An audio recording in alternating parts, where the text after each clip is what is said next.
Em nome do Pai, do Filho e do Espírito Santo. Amém. Reverendas irmãs religiosas, caríssimos irmãos aqui presentes, nesta missa votiva em honra de nosso Senhor Jesus Cristo, sumo e eterno sacerdote, a liturgia, portanto, aplica a carta aos Hebreus, que é toda uma elaborada num tom teológico acerca dos sacrifícios que se ofereciam no Antigo Testamento. Então, quem escreveu essa carta é uma pessoa profundamente que sabia dos costumes judaicos, mas, além disso, essa pessoa pode compreender completamente aquilo que foi a missão de nosso Senhor Jesus Cristo. Ou seja, depois dele relatar que no Antigo Testamento se ofereciam vários tipos de sacrifício para aplacar a cólera divina, somente um sacrifício foi necessário, portanto, para alcançar a cada um de nós a salvação.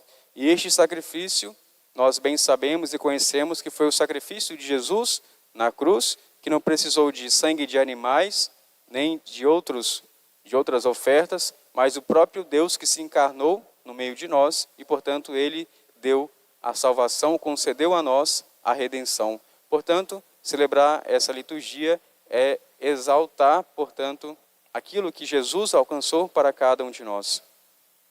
Se de um lado nós devemos temer a presença de Deus por Ele ser infinitamente santo, a figura humana de Jesus garante a cada um de nós essa proximidade, porque foi justamente pela santa humanidade de nosso Senhor Jesus Cristo que nós temos o contato ao amor misericordioso expresso pelo amor que Ele ofereceu por cada um de nós na cruz.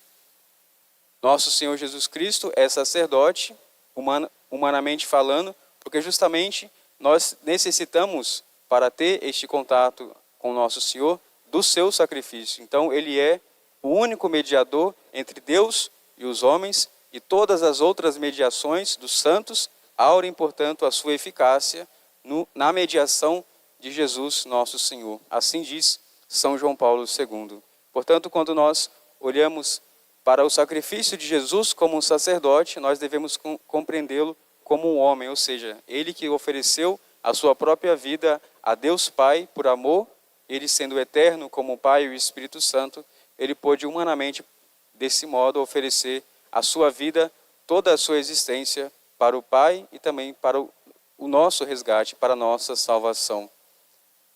E o Evangelho que nós escutamos nesse dia dessa liturgia expressa o amor ansioso de Jesus por cada um de nós. Ele mesmo, no último momento da sua vida, esse Evangelho é narrado na Quinta-feira Santa, na Santa Ceia de Nosso Senhor.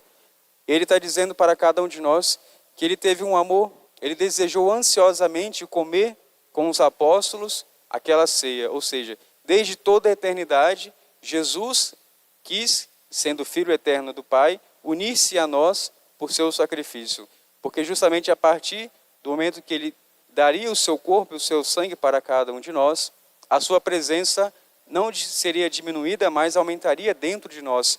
Ele que deixaria de estar visivelmente presente na nossa vida, Ele estaria, portanto, a partir da Eucaristia dentro do nosso coração, portanto, com a sua vida também participando da nossa vida. E toda a doação que Jesus fez por nós é uma doação de vida, para que a nossa vida esteja em completa harmonia e em sintonia com a vida que a graça de Deus nos concede. E, portanto, foi o sacrifício de Jesus que nos alcançou a possibilidade dessa vida verdadeira que começa aqui, neste mundo. E Jesus vai dizer para nós que o reino de Deus viria depois que Ele morresse. Ou seja, Jesus, o reino de Jesus é justamente Ele mesmo, Ele que haveria de vir e habitar dentro de nós. O reino de Deus é o próprio Cristo Jesus.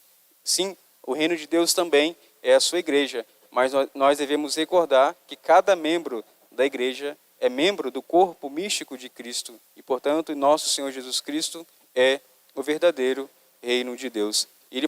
Que esse reino possa adentrar dentro do nosso coração e Ele possa também realizar em nós grandes maravilhas, sobretudo a nossa conversão.